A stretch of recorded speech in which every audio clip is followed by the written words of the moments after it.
All right, so let's let everybody in and we can kind of get ourselves started.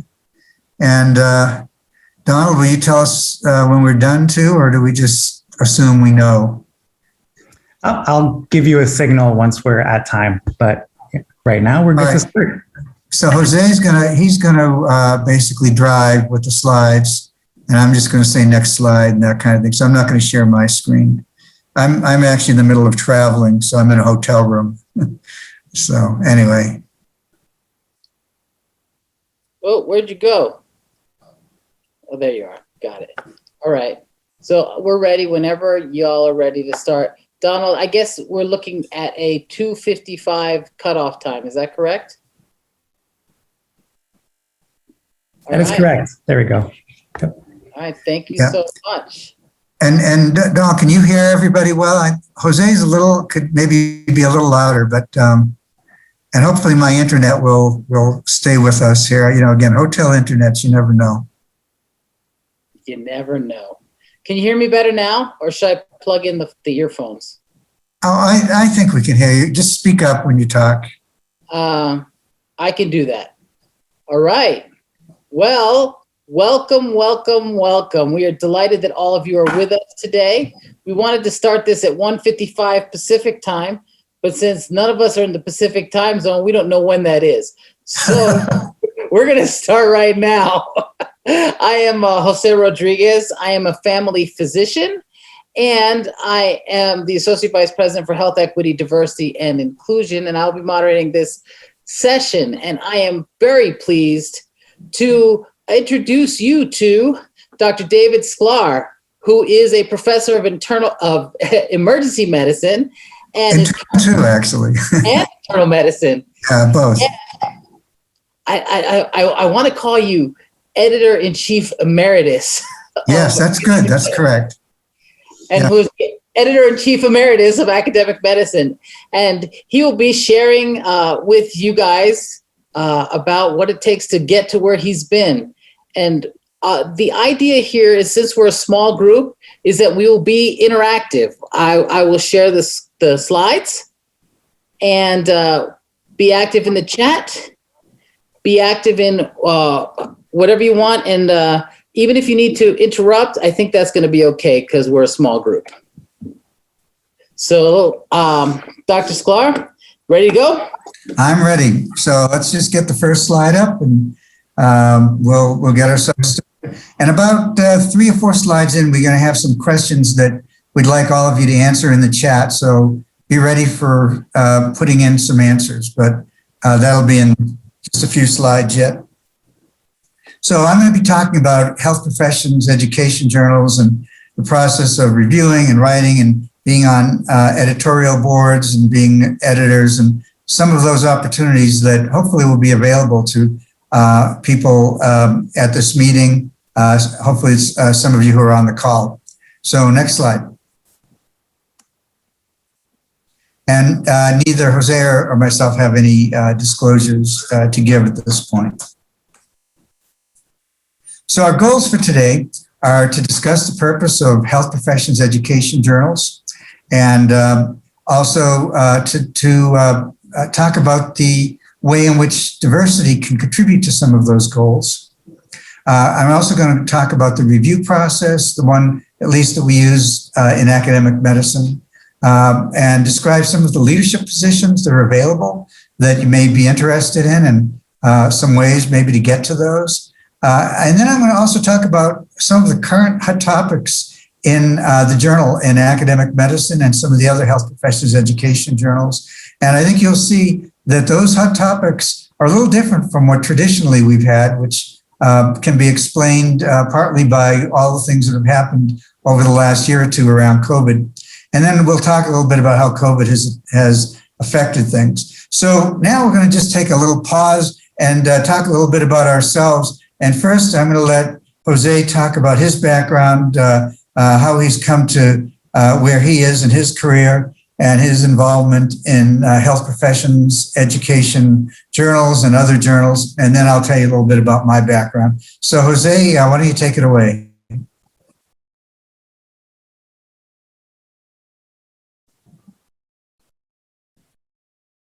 it'll be a much better presentation if I unmute myself. Yeah, that's good. We'll be able to hear you then. I think we'll start with that. So Yeah. this is my journey in a short one slide that took 25 years to get here.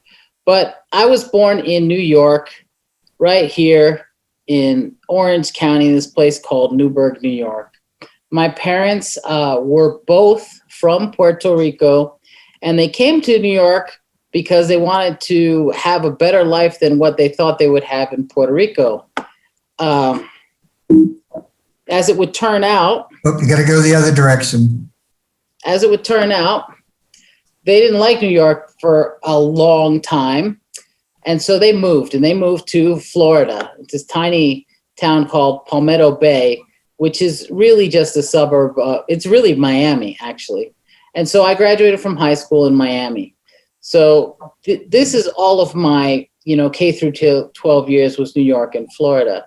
And then when I turned 18, I graduated from high school. I went to Brigham Young University in Provo. This is an important thing because this university is now only 20 minutes from my house. So I came here to Brigham Young University, first year, complete culture shock. I have to tell you, Utah back then is not the beautiful Utah it is today. And I was pretty much a fish out of water there. During my time at BYU, I took 2 years off to serve as a missionary in the church we used to call the Mormon Church. And I served in this country called Paraguay. And when I got to Paraguay, I was like, this is great. I'll be learning Spanish and I'll be talking to people in Spanish. And it turns out that Puerto Ricans really don't speak Spanish like other Latinos. So I officially had to learn a new language. And my Spanglish, which is what I had at home, really Paraguayans have a Spanglish too, but it's called Jopara, which is the mixture of the indigenous language, Guarani, and Spanish. So I learned a whole new language while I was there. And while I was in Paraguay, oh my goodness. I also, wait a second, what's happening here? Let me see. You're going forward. While I was in Paraguay, I also took care of a lot of people who were my companions who were sick. And I can remember one experience where one of my companions got appendicitis and he got so sick that he had to have it removed. And because missionaries kind of go in pairs, I was the next of kin. The doctor, I told the doctor I wanted to see his appendix and he gave it to me. So that's how I learned I could be a doctor. I came back, finished at Brigham Young University. I majored in Latin American studies, and then I went to Weill Cornell Medical College. I actually tried to go to this is annoying that I keep moving this. I tried to go to the University of Utah, but that was not in the cards for me. So I was at Cornell for 4 years, loved it there, went to family medicine. My first faculty job was at the Albert Einstein College of Medicine, and then I took a second one at Florida State University 4 years later. While I was there, I did my faculty development fellowship at the University of North Carolina. And then, I spent 11 years at Florida State, and it was a time of intense growth because I started there as an assistant professor, and I left there as a full professor. And I came to the University of Utah for many, many reasons. One of them was because I had now adult children who wanted to go to Brigham Young University for college.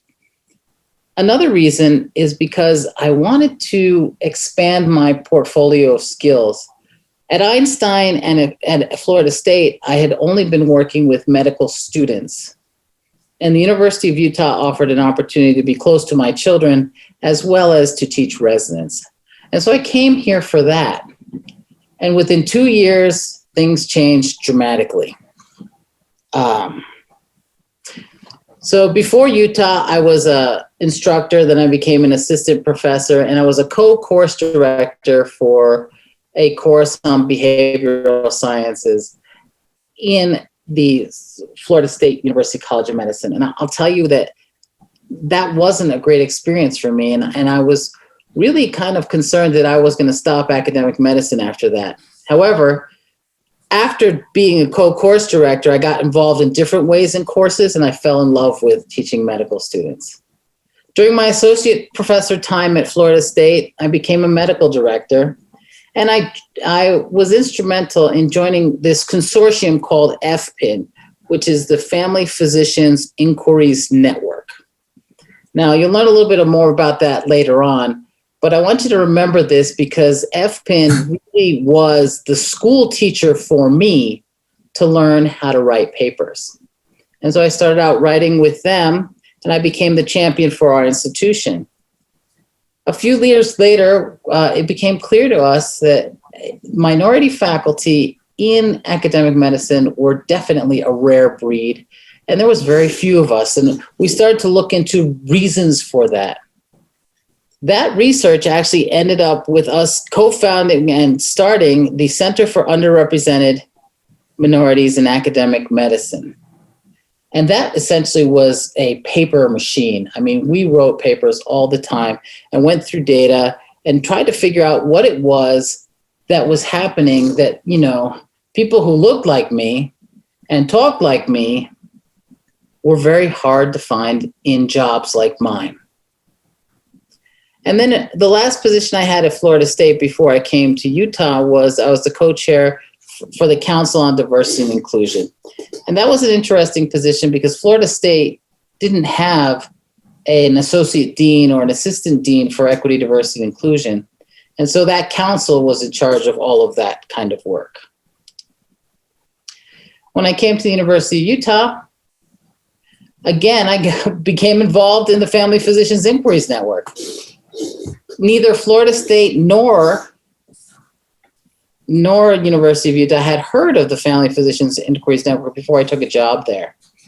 And so I became a deputy editor for that organization. Just so you know, they publish a journal called Evidence-Based Practice. And so essentially I was one of the editors for that, one of the deputy editors for that journal. I also was the scholarship champion for our division. I took the research group for underrepresented minorities in academic medicine at Brody School of Medicine.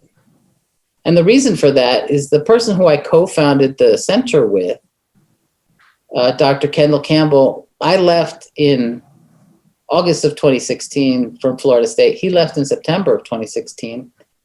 And we decided that we were going to continue collaborating during the time that we weren't sharing the same space. And so during this time, the Associate Vice President for Health Equity and Inclusion left our institution. They needed an interim. My chair had read out. I didn't notice it. My chair had read my work, and he had talked to the senior vice president, and all of a sudden I found myself as an interim associate vice president. A few years later, exactly 2 years later almost, when COVID started, they took the interim off of my title and canceled the search. And today I work as an editorial board member at the journal Family Medicine. I am an associate medical director of a different clinic than the one in Tallahassee, and I serve as an associate editor at the Annals of Family Medicine.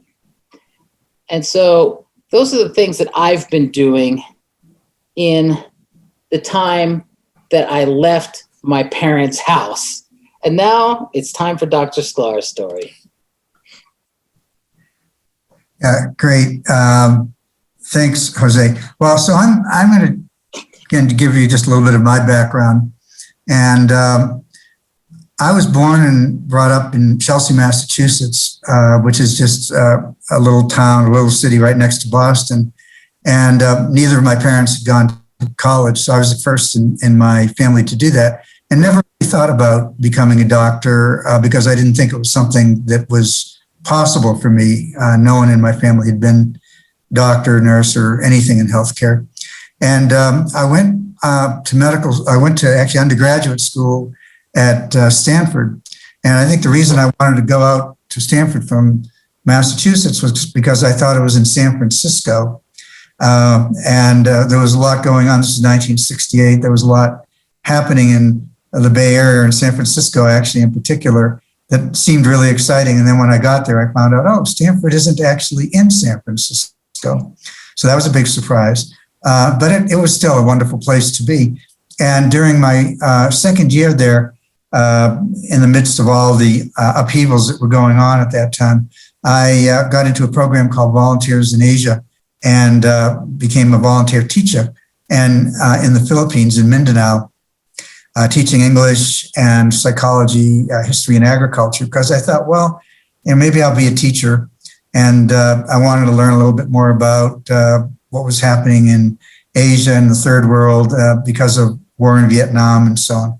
And while I was there, a cyclone hit the island, which was quite unusual for Mindanao because it's the southernmost island. And I had actually been put in charge of the school that weekend that it hit. And so I didn't really quite know what to do. But as it turned out, most of the people who were on the campus there were safe. We were in a building, but the students who had gone home, a lot of them were victims of this cyclone and ended up in hospitals or ended up injured in various ways. And what I learned was that the healthcare system, at least on this island, was very dependent upon whether people had money. And the students in our school were all very indigent. So some of them ended up not being able to leave the hospital until their parents came up with the money to bail them out by paying for their medical bills. And in some cases, that meant selling the family land, and the kids had to then leave school. Some of them were injured and their injuries were never repaired. So I guess that's where I really started thinking about becoming a doctor. I thought, wouldn't it be more valuable to come back to a place like Mindanao, where I was, and actually have some skills to help people in health rather than teach them English and history and psychology. And so when I came back to Stanford, I took the pre-med courses and then ended up at medical school at Stanford. So next slide. Yeah, you can host. Yeah, there we go. And actually, just before I started medical school, I went and worked in a little clinic in Mexico, and you can see the book La Clinica. I wrote a book about it called La Clinica, which was started by a guy named David Werner, who wrote a book called Where There Is No Doctor. Where There Is No Doctor is about the way in which you can provide health care in communities that are very rural all over the world. So it's a book that's been used for many, many years. And I wrote about it in this book called La Clinica. And then started medical school. So I actually learned a lot about medicine before I even started medical school. And then went to medical school and then did my residency in internal medicine for 2 years, and then emergency medicine fellowship for 2 years. And did at least the first 2 years in New Mexico, and I think got really a great feel for what that world, that culture was all about. And so then came back to New Mexico when I finished my training on the faculty in emergency medicine, later became the chair of the department and dean for graduate medical education. Along the way, I did a Robert Wood Johnson Health Policy Fellowship in Washington, D.C., worked in the Senate Finance Committee, which was really actually a great experience. I learned a lot about the way that health policy is developed and the way that politics can sometimes alter what might be a very good policy because either one reason or another it's not acceptable politically. So I did that actually during the Affordable Care Act as that was being litigated in Washington, and also worked on some other health policy issues around payment for physicians and GME and a few other things. When I finished that, I became the editor-in-chief for academic medicine, I think partly because the AAMC was interested in having someone who had a health policy background as well as a medical education background. And I've also been very interested in writing. I wrote another book called Atlas of Men that was actually based upon some experiences I had in high school as a subject of a research project that was based on a theory of, what would I call it,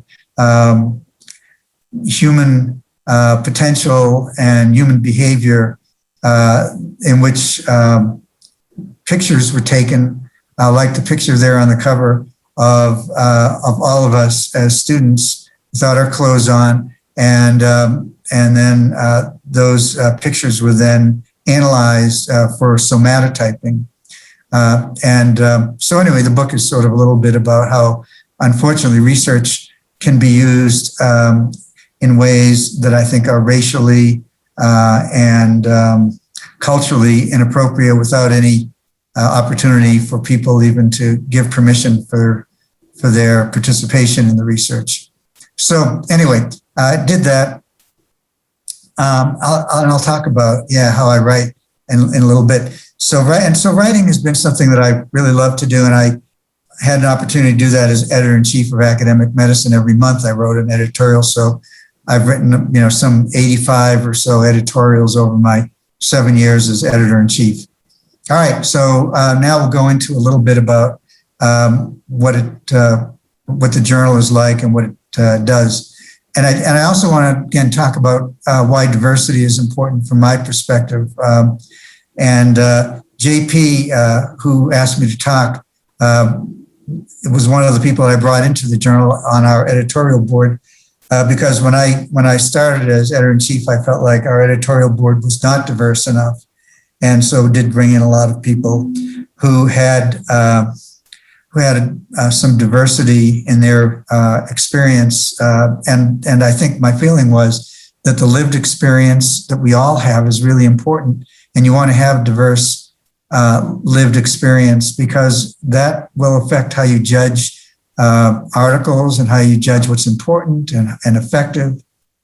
And I think we really do need a multicultural and multiracial lens in terms of a variety of areas in health professions education, including identifying workforce needs and selection of our students, and development of authentic patient stories in our curriculum. Many of our curricula now are case-based, but I think a lot of times those cases are not really very diverse, and so there's a lot of good reason why it's really important that we have a diverse group of people putting those together. So in any case, it was something that when I became editor-in-chief, it was one of my goals. Next slide. So we're going to take a little time here and just ask you to answer these questions in the chat, and then Jose will gather them together. So my first question to you is, have you ever published an article in a medical journal? Just yes or no. And so just answer that one. That's question number one. And you can just, it looks like most of you, the answer is yes so far. And good. So, and question number two, have you reviewed for a medical journal? So just yes or no. Okay. And so some of you yes, I'm sure some of you no. And then if the answer is yes, did you have any mentorship to do that? I think a lot of people don't. So that's question number three. But I think it is really valuable and really important.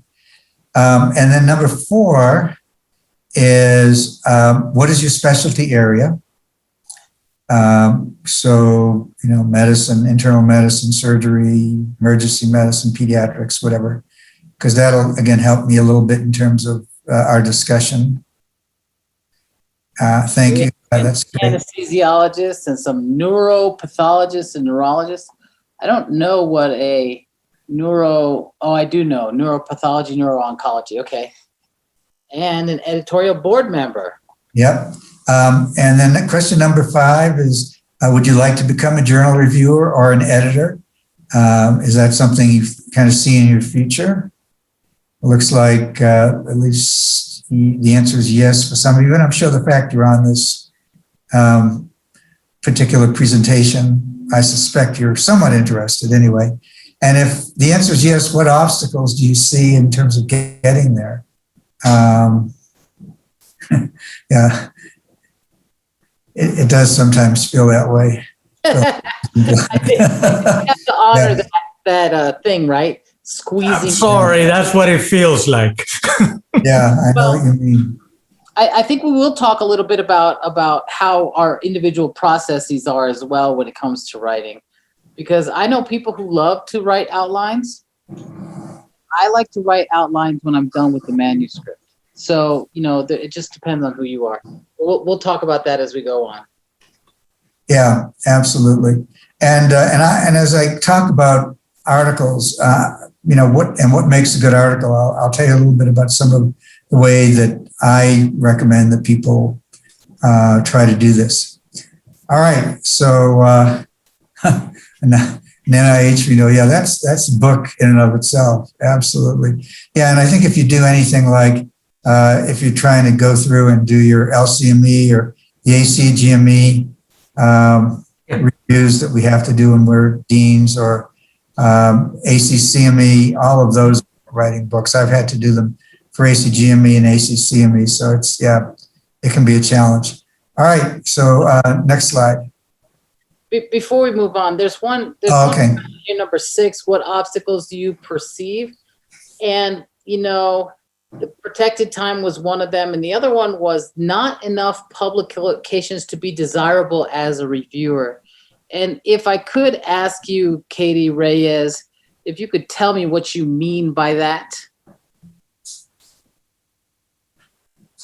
Can you hear me? Yes. This is Kate. Okay, great. So it was my impression that in order to be selected as a reviewer, you need to be pretty well published in that field, right? Is that not true? Yeah. Yeah. So I feel like I need to work on that first. Yeah, and I think that's absolutely right. So in general, most journals are looking for people who have at least published some. It doesn't have to be a lot. Even a few articles may be enough. And the reason being that they want to know that as a reviewer, you first of all understand how difficult it is to write an article and get it published. And so that when you do your review, you're understanding and hopefully supportive, because every article will have its flaws. And part of the job of being a reviewer is to encourage people, even if their first or whatever submission may not get through successfully, to encourage them to keep going and to make their article better. And so if you've been through that process and had to deal with reviews, then that probably will make you a better and more supportive reviewer for other people. Also, in general, if you've done some work in a particular field, you understand a little bit is an important contribution to that field. So that allows you to kind of make, one of the things I tell people is, you want to understand if there's a submission, is this something new? Is it important? Is it really moving the field forward? So if you've done some work in that particular field, you can make that assessment. Now, of course, another thing that's important is understanding the flaws in an article, and we'll get to that. But my first bar is this something that really contributes to the field? Does it make a difference? Is it going to help move that particular area forward? And if you've done some work in it, you can make that decision or make that judgment a little bit easier than people who haven't done work in the field as far as research goes. Thank you, Dr. Scott. The only thing that I would add to that is that reviewing is something that is a learned skill, right? And so if you can do it with someone, that's always better. However, we're suffering from a dearth of reviewers. People are tired. People don't have time. And, in my role at Annals of Family Medicine, I might have to send out to 10 different people in order to get 3 reviewers. And so my suggestion to you would be to kind of go to the journal that you read and go to the journals that you want to write for and volunteer as a reviewer. And then they'll actually ask you. It might take a while, but they'll ask you. And then at that time, look for help, look for us. We can help you review as well. I Well, really feel like it really helps you become good. And I would say one thing you mentioned is sometimes doing it with someone else who's had some experience as a reviewer. I think that's a great idea. Also, we've actually been experimenting with group reviews where you have actually a group of people who review an article together and then communicate with each other about what they see as the strengths and weaknesses, because that's part of the review process, is identifying strengths and weaknesses. And I think that is also going to be a direction that we may go in for review of articles, is to do group reviews, because again, people bring different perspectives. And what we have found actually is group reviews in general are stronger than individual reviews. It's a little bit tricky getting everybody together, but by Zoom, you can actually do it.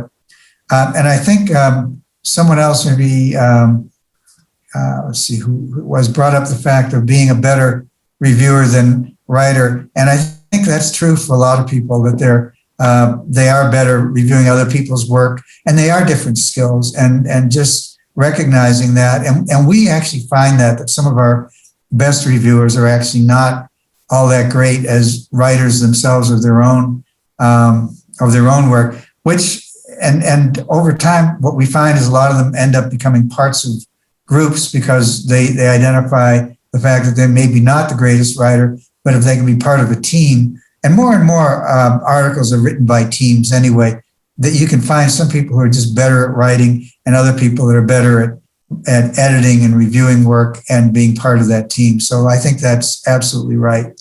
And look, we all have different skill sets, and some of us are better administrators and some of us are better clinicians. And so being able to recognize that and use, what your skills are in the way that is optimal is the best thing. Yeah, Jose just says he doesn't write anything alone. Yeah, and I think that's true for a lot of people. Now, I do find that sometimes with articles that are written together, you do need one person to take a lead role, and then everybody else can kind of jump in. It's very hard to kind of write totally as a team. So usually you need kind of some person to kind of get the ball rolling. But then once you've got that ball kind of going, you can then get a bunch of other people that'll jump in and make it better, improve it. So, yeah. All right. So let's move on to the next slide here, because our time is a little bit limited. So the purposes of health professions journals, at least, so with academic medicine, our purpose is, the way that I've seen it, was that we want to publish articles that will improve medical education, and in the process of improving medical education, will also improve health and health care. So that's why there's always, at least in my mind, there should be a connection between health professions education and then the way in which that education can contribute to the health of our population and the health care of our population. So I kept that in my mind when I would be looking at articles, was, does this article that's been submitted to academic medicine kind of meet our overall goal? And I think it's good for a journal, just like a lot of other organizations, to have a very simple goal message like that. This is our purpose, is to do this, and then you can kind of then see if something really fits your purpose or not. Then we do have some other, I would say, supplementary purposes. One is to help make sure that our readers spend their time effectively when they read our journal, that they're getting articles that are useful for them, that they're not wasting their time. We also want to make sure that we're improving the articles through the review process, so that our articles that we actually will review can get better. And that's why actually we do an initial review that will exclude a fair number of articles just because of reasons that we don't think it will make a contribution, or that it has some fatal flaws. So we want articles that we feel like we can improve, that will ultimately make it through the review process. And then another goal we have is to try to create a diverse community of scholars in medical education by having them be readers and reviewers and editors and otherwise, letter contributors to letters and so on, for our journal. And so that's another purpose. All right, so next slide. So I just want to very briefly illustrate what some of our previous hot topics are. And a lot of these I think will be familiar. The first one is resident wellness and burnout, which really has kind of jumped up toward the top in the last 5 or 6 years. It wasn't really that hot a topic maybe 10 years ago, but it's become so, I think, as we've recognized burnout as being a real problem, not only for students and residents, but also for practicing clinicians. And I think we realized that as educators, we're not really being very successful if we train people who then get burned out and leave the profession. So we've got to figure out a way to keep them healthy and make that a priority. And, there's also the quadruple aim of better healthcare, lower cost, and wellness in our providers. And so that we've seen a lot more articles being submitted in this particular topic area. And then another that has become, I think, very important is the area of competence. How do you actually get people trained so that they're able to practice independently? And then these core competencies, which were identified a little over 10 years ago by the ACGME and the ABMS, and the milestones, which kind of are little signposts along the way of these various competencies, which, again, I won't go through them, but you all probably remember them, of professionalism and medical knowledge and clinical care and so on. And then the EPAs, which are ways of taking those competencies and wrapping them together in activities that we give people more and more responsibility in. And then there's probably other areas that are really important around what we call outcomes-based education, as opposed to when I was a resident, basically you were in for 3 years or 4 years or 5 years of residency. And when those years were done, you were considered, now you're cooked and you're ready to go out on your own. We realized that time in and of itself is not necessarily giving us all the answers we need. Another hot topic has been, how do we align the goals of medical education with the goals of the healthcare delivery system?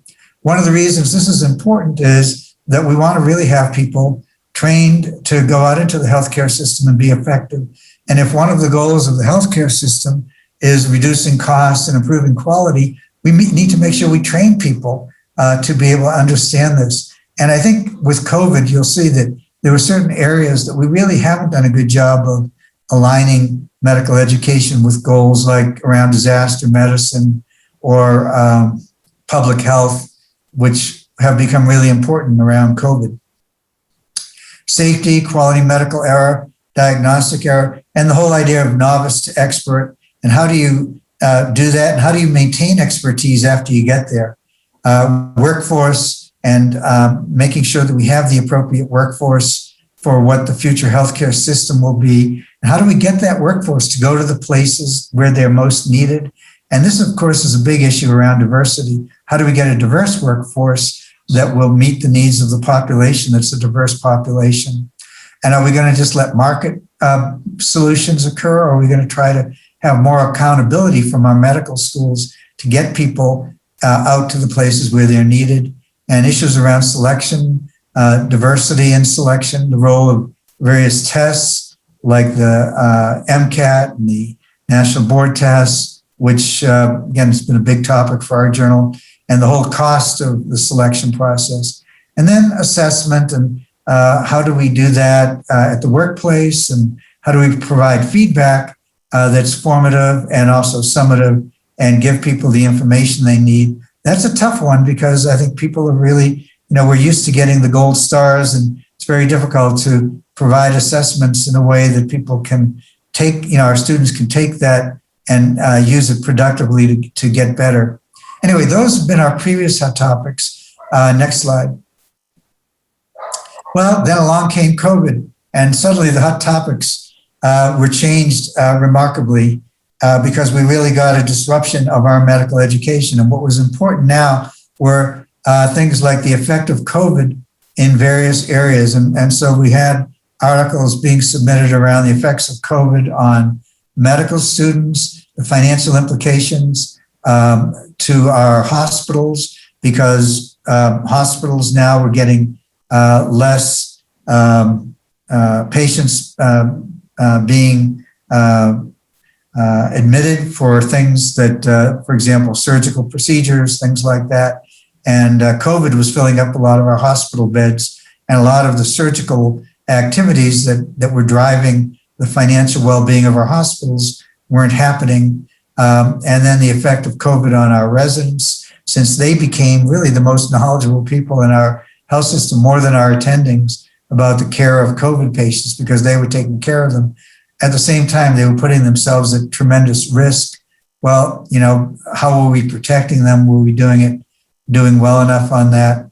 And then issues related to telehealth. How do we make sure that we can incorporate our students into telehealth?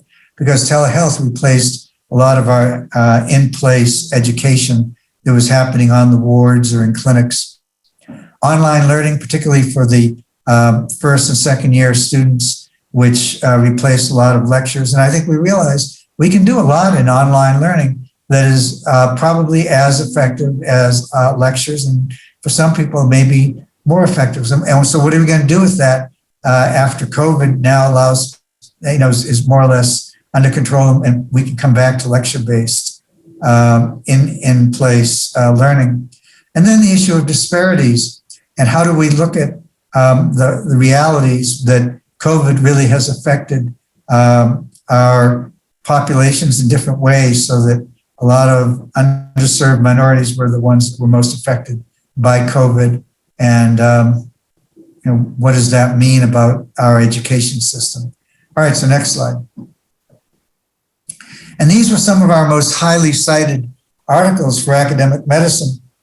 And you can see that most of them have COVID in their title. That obviously is a big change, but again, important to understand that our journals are not necessarily unaffected by change in our health system. And in fact, over the last year, they were really disrupted in a major way. Now, there are some other topics that continued to be important, like race and medicine, and Black Lives Matter. I think was an important phenomenon that I think played out in our journal, and then other issues like educational theory and educational podcasts, and how do we incorporate those into medical education. Next slide. And I wanted to stop for a minute and just show you some of our data from academic medicine, because you'll see there's some remarkable changes here. So before 2020, we were having gradual increases in the number of submissions. So when I started as editor, we had about 1,400 submissions or so. That was back in 2012 or so. And gradually the numbers increased. But in 2020, we suddenly just about doubled our numbers of submissions. We went up to 4,500. And the number of acceptances then dropped. So we had been accepting around 15% of the submissions, but because we had so many submissions, we had to reduce the percent of acceptance. And so that was really sad. But because we can only publish a certain number of articles based upon just the publisher's ability to publish articles, we now went to 8%, which meant that a lot of really good articles weren't getting through the review process. It also meant that our editors really had to do a lot more work of honing down the number of submissions that we sent out for external review, because and I'll show you a little later, we do an internal review process and then an external review process. And the internal review process winnows down the number of articles we send out, and I'll show you a little bit about that. So what are some of the questions that the editor is looking to answer? I've been through it a little bit now, telling you that but the main thing that I would look for is this manuscript going to advance the literature? Is it a topic that's important? And is it going to change how we think about this topic? So those are probably the three big ones. If you can get over that bar, then the next thing I'm looking at is there a fatal flaw in the design that isn't really fixable? Because if that's the case, we really don't want to send it out for review, because our reviewers are then going to not have something that we can fix and then ultimately revise and publish. So we look at that. We also look at, can we improve the manuscript? Next slide.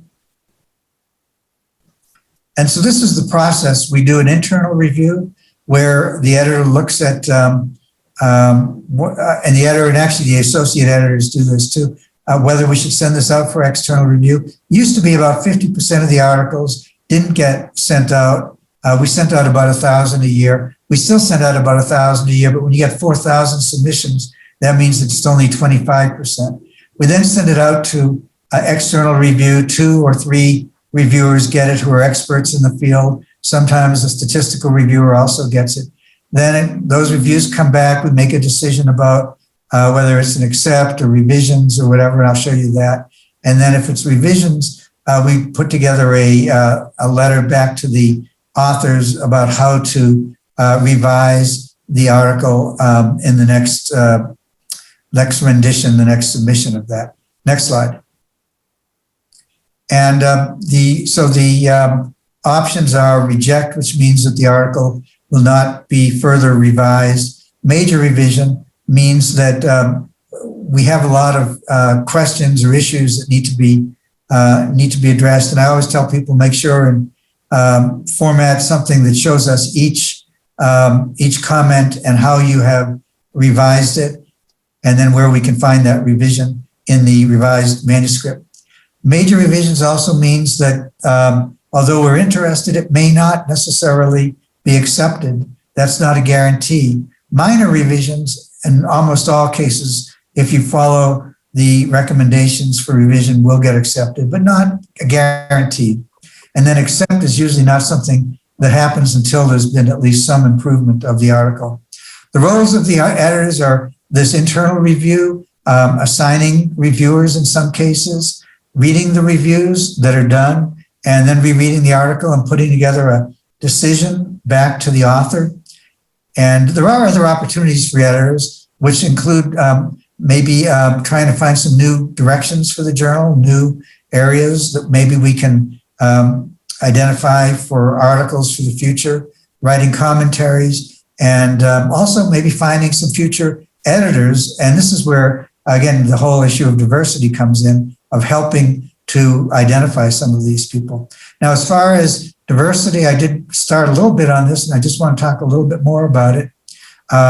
So decisions about articles are really a judgment, and those judgments are based upon the perspectives of the reviewers and editors. And if you don't have a diverse set of reviewers and editors, then those judgments may be somewhat biased. So I think it's really important that we have diversity in our reviewers and our editors, and I've tried to do that with our journal.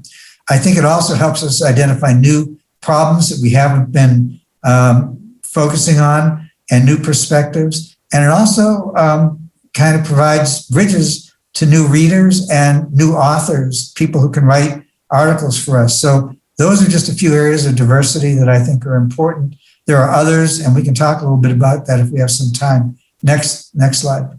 Dr. Sklar, as I look at this on journals and diversity, one of the things that we're seeing in many journals is that they are actually calling for associate editors in the areas of health equity, anti-racism, and things like that, and diversity in academic medicine. And so one of the things that we're noticing is that has been a tool that journals have used to increase the diversity of the editorial boards. But like you say, the need is still great. And the people in our room here are people that should consider trying to move forward on this. Also, Dr. Tapia has a question about how to start some faculty development sessions.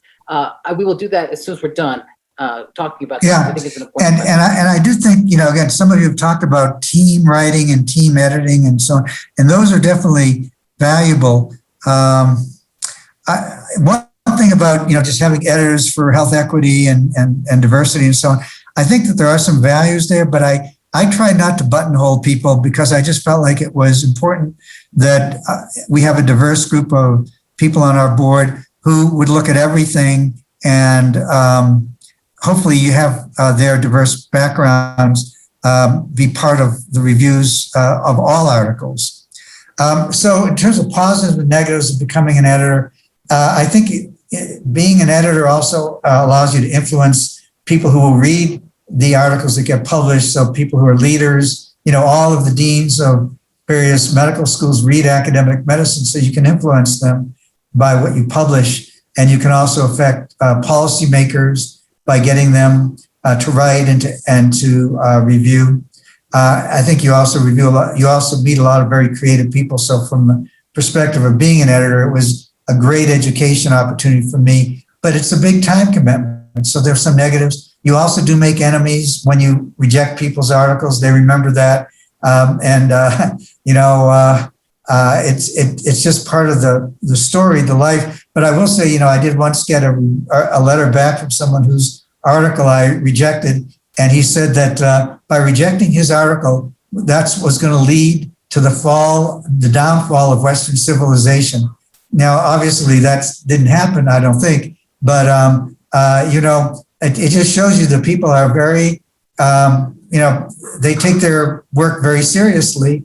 And if you reject it, I think they see that as a serious issue for them. Anyway, next slide. And then here are some ways of starting down the road. Editorial Fellowships, which we did have in academic medicine, and many journals do have this. What those do is they link people who want to be involved with reviewing articles with someone who's an associate editor, an editor. They review together. And I know of a bunch of journals. Annals of Emergency Medicine does this. I don't know, Hosea, Family Medicine journals do it. We do it in academic medicine. Unfortunately, we don't have enough slots for that. But I think it's a great way to kind of get your foot in the door. Research training is important. Getting a master's degree in medical education or a PhD degree, and then becoming a reviewer. I ask people, contact one of the editors and say, hey, I want to be a reviewer. And a lot of times, if you have no experience, we'll say, okay, let us link you with someone for the first few reviews. Let's see how you do. And that's a good way to do it. And that's where, getting a mentor, sponsor, coach to also maybe send your name in. Those are some other ways to do it. Or, and I'll tell you, JP did this, but coming up with an idea and getting that out to the editor-in-chief is great.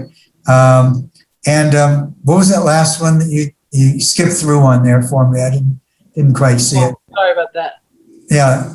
Okay, go back. All right, next slide. We'll just go. Yeah, so these are just some of the roles that we have.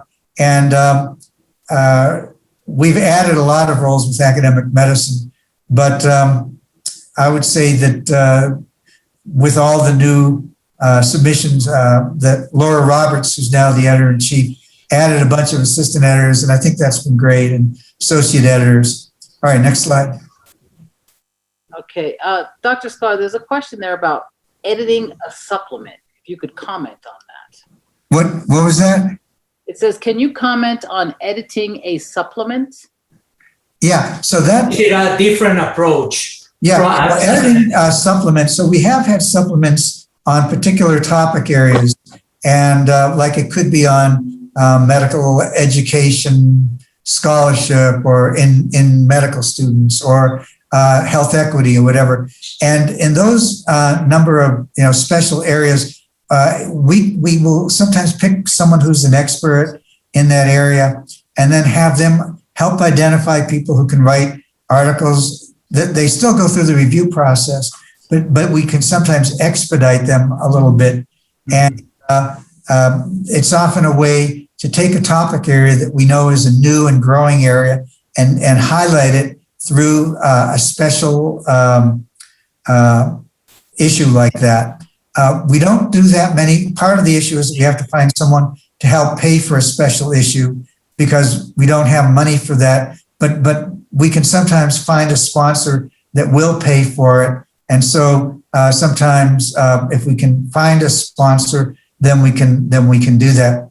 I do want to bring up the review criteria for research manuscripts. We publish that. It's a great resource for reviewing, as well as before you submit something, it has a checklist. And if you follow that checklist before you submit an article, it will really help you make sure that you follow all the key elements that the reviewers are going to be looking at, because it's one of the ways we help our reviewers to make sure that all the key issues are covered. So if you know what that checklist is and you follow it, it will help you in the review process. And next slide.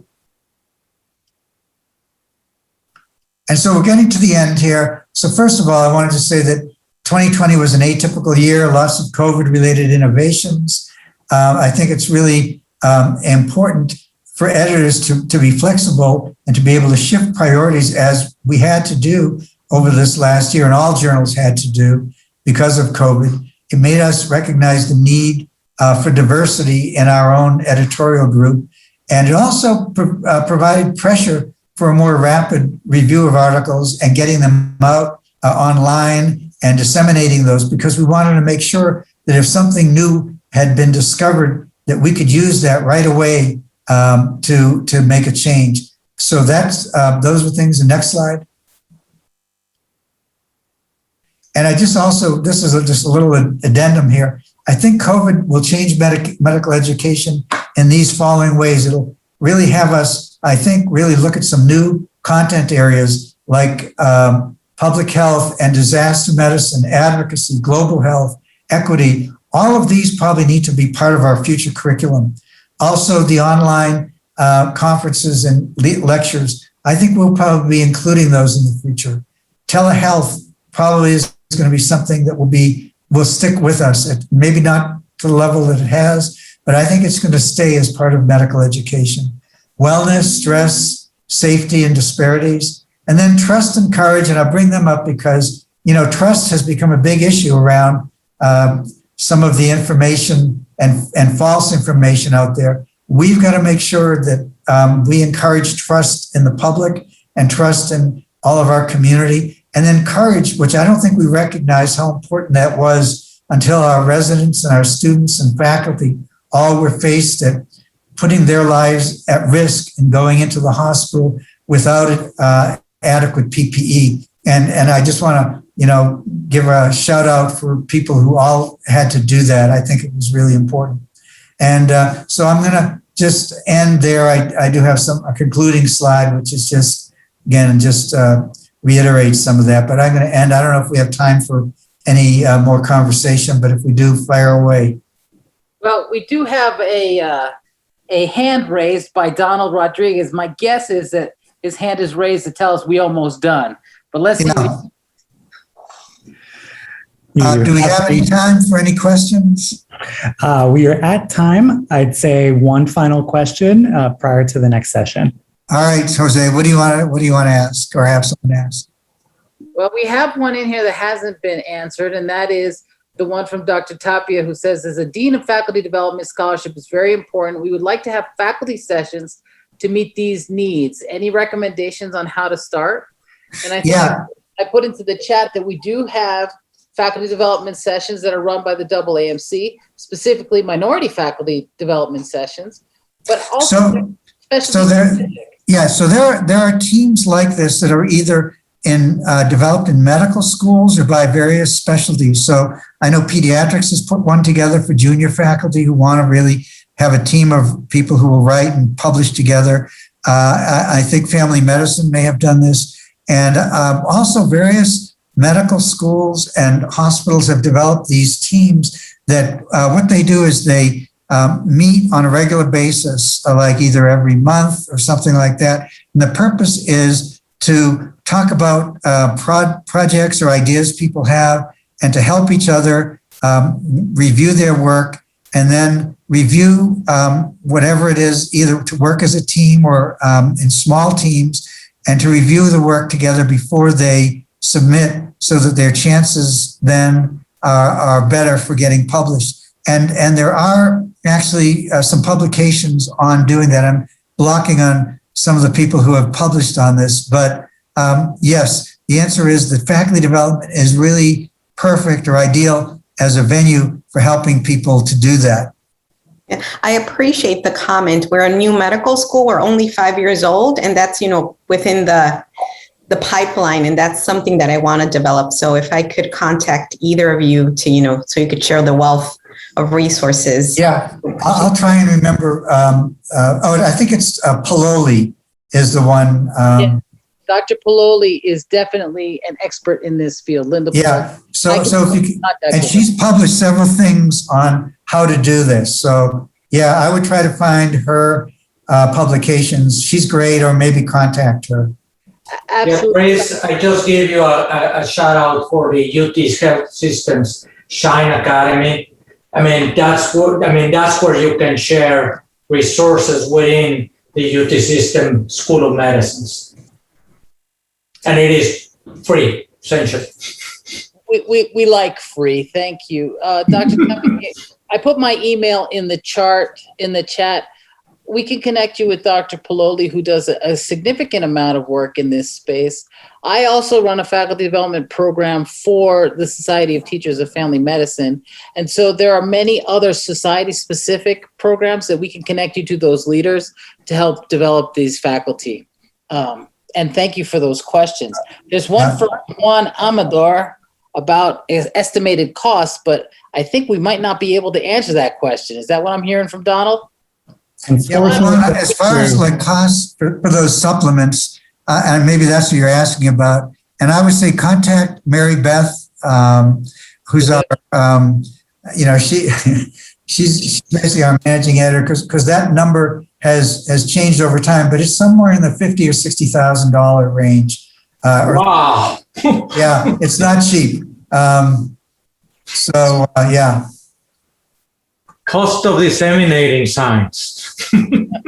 So we would like to thank all of you for spending your Saturday afternoon with us. It has been absolutely enjoyable.